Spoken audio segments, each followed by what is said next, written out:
Commander, good to see you. You've been with C-Sec a while. Have you seen much action? Well, not as much as you, but yeah, I've seen some interesting things. I bet you have. Anything in particular that stands out? I remember this Solarian geneticist I was sent to investigate. That case was a bit disturbing. What happened? Why were you investigating him? I was tasked with tracking black market trade on the Citadel. Most of it harmless, nothing I needed to pursue. But during the course of my investigation, I noticed an increase in the trade of body parts, organs mostly. We usually get a few of those, but not the numbers I was seeing. We weren't sure if there was a new black market lab or if some freak was harvesting organs from citizens. You've seen this before on the Citadel? Every so often, some lab sells unwanted parts through the black market, but they're not as bad as the psychos. I remember this one L-Corps diplomat we caught in my first year on the job. He was hacking people up and selling their organs, had the station in a bit of a panic. But this case wasn't that clear-cut. Turns out there was more going on than we first realized. So how did you figure out what was happening? First, we got a hold of a sample and ran DNA tests. The weird thing was, the match led us to a Turian who was still alive and was very convinced he'd never lost his liver. After a bit of digging, I discovered this Turian worked briefly for Dr. Salion, the geneticist. So I went to his lab hoping to find evidence of cloned organ development, but there was nothing. No Solarian hearts, no Turian livers, not one Krogan testicle. You're kidding, right? Why would anyone want Krogan testicles? Some Krogan believe that testicle transplants can increase their virility, counteract the effects of the genophage. It doesn't work, but that doesn't stop them from buying. They'll pay up to 10,000 credits each. That's 40,000 for a full set. Somebody's making a killing out there. What'd you do about the geneticist? I brought in some of his employees for interrogation, to see if I could get them to talk. While I was interviewing one of them, I came across something suspicious. Good thinking. Lackeys are always easier to scare. Exactly. Though in this case it paid off in a different way. One of my detainees started bleeding profusely during the interview. We offered to patch him up and he got frantic, freaked out. I ordered a full exam to find out what was going on. Our medics found incisions all over his body, some of them fresh. That was our big break. These people weren't just Dr. Salion's employees. They were test tubes. Walking, living test tubes. He was growing parts inside these people? Exactly. He cloned their organs right inside their own bodies. Then he harvested them and sold them off. Most of the victims were poor. He'd pay them each a small percentage of the sales, but only if the organs were good. Sometimes an organ wouldn't grow properly, so he'd just leave it in them. Most of them were a mess, but only on the inside, hidden so nobody could see it. I hope he got what he deserved. That's the worst part. We never caught him. Why not? What the hell happened? He ran, blew his lab, grabbed some of his employees, and headed for the nearest space dock. By the time I found out, his ship was already leaving. He threatened to kill his hostages if we tried to stop him. But you went after him anyway, right? I ordered Citadel Defense to shoot him down, but C-Sec headquarters countermanded my order. They were worried about the hostages, worried about civilian casualties if the ship was destroyed so close to the Citadel. I told them those hostages were dead anyway.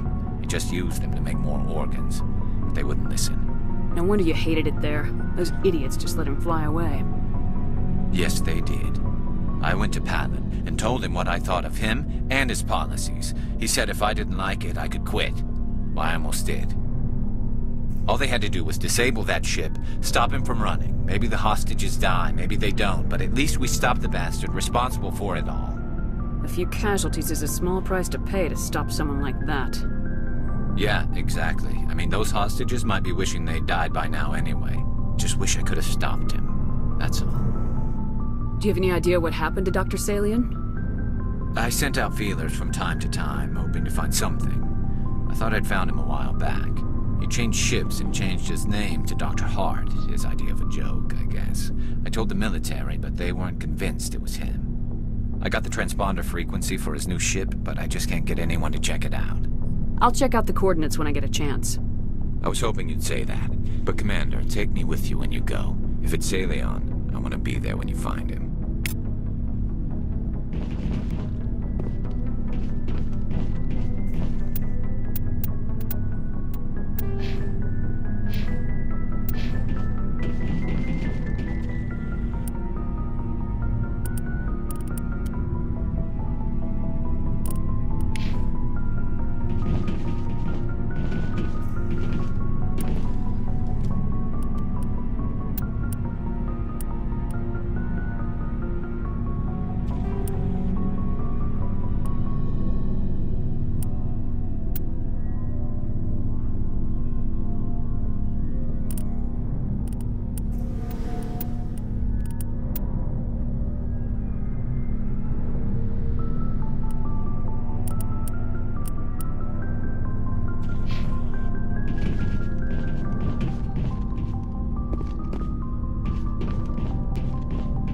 Looking for supplies?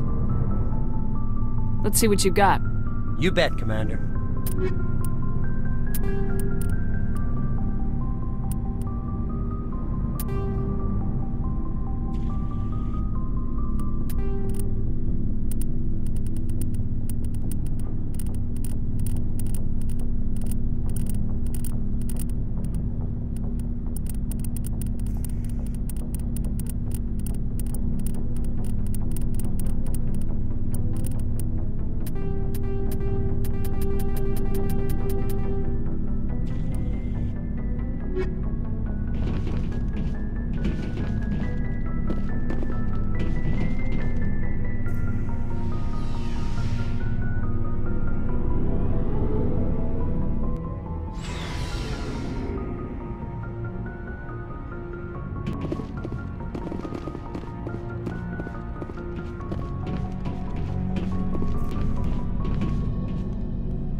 Do you have some time to talk now, Commander?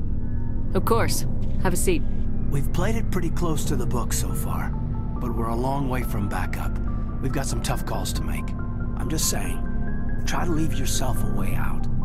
I've seen what cutting corners can do, and I'd hate to have that happen to you, Shepard. Commander. That's not the appropriate way to address your commanding officer, Lieutenant. I wasn't speaking to you as my commanding officer, ma'am. I don't want to send any bad signals. Just, working on what I've picked up. You tell me if I'm going too far. We haven't had much off-duty time to talk. You have an issue with how things are going? I'm not questioning any decision you've made, Shepard. Let me be clear about that. It's just my experience that once someone lets something slide, it tends to pick up speed.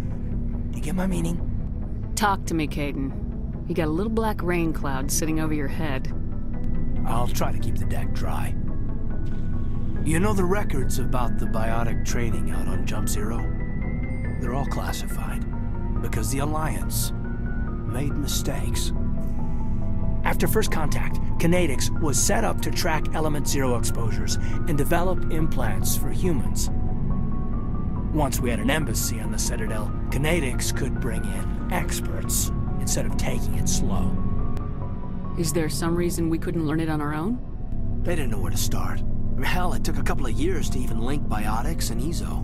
Forget trying to get the kids to move stuff. They had trouble just helping them not break their own limbs.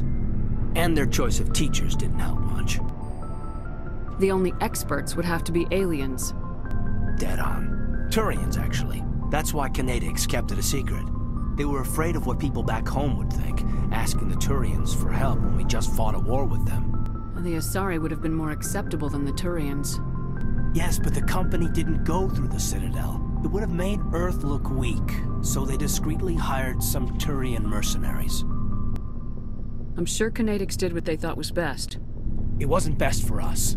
They brought in an ex-military Turian named Commander Vernus. To introduce himself, he liked to say, "I was at the helm of the dreadnought that killed your father." Well, I told him my dad wasn't in the war. He'd retired to Vancouver. My family had an inland home that matured to new beachfront. Vernus had it in for me after that. He cut corners, pushed hard. I mean, you either came out a Superman or a wreck. A lot of kids snapped. A few died. The point of all of this, I guess, is that when you cut corners, it's not always obvious who pays for it. So why are you telling me this?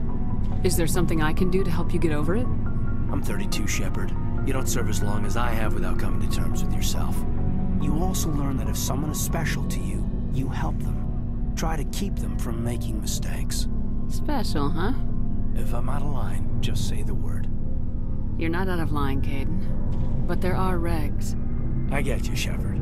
I don't make a habit of complicating the chain of command. Just think about what I said. What's your opinion on the last mission? I'm glad there aren't many aliens like the Thorian. I don't think my stomach could take it. One of my cousins has an agribusiness, and I was thinking of calling him. Maybe he can get some shipments into Pharaohs. I mean, now that they're cut off from the company. Just trying to get a sense of where the crew's at. Thoughts? I've wasted enough of your time for now, Commander. We'll have time for personal debriefings later. We'll talk later, Caden. I'd like that.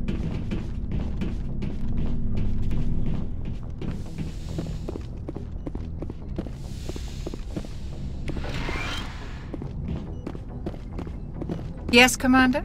Is there something you need? I should go. Goodbye, Commander.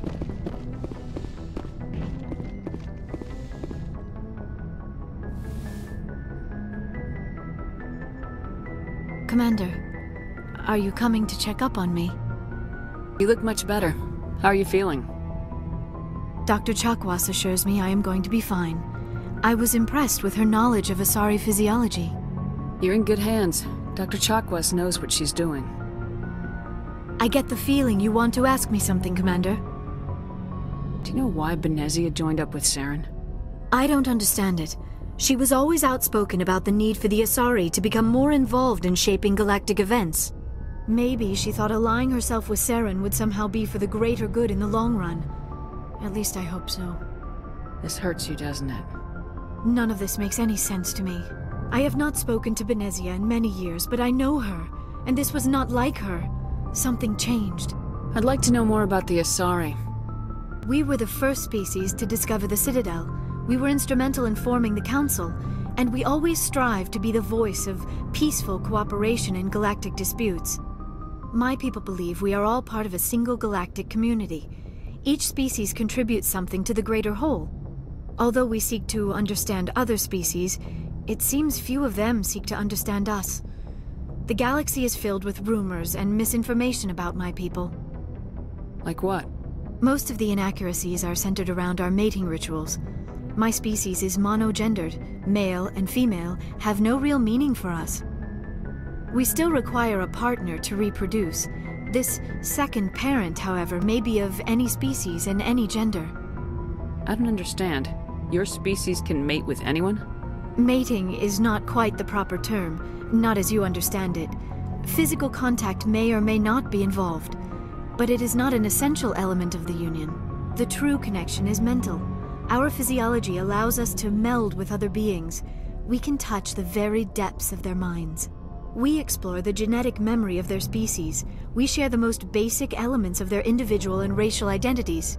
We then pass these traits on to our daughters. It is how we learn to grow as a species and how we develop a greater understanding of other races. What happens to your partner after the union? Every relationship is different. Some unions are a single encounter with both parents parting ways afterwards. Others can be more long-term. Sometimes an Asari and her partner will stay together for many decades. You Asari live for 1,000 years. What happens when your partner dies? Few sapient species live as long as my kind. We have learned to take a philosophical approach to our unions. We do not focus on the inevitable loss of our partners. Instead, we enjoy the time we spend with them. And even after they're gone, a part of them lives on in us. The union is a connection that transcends both time and space.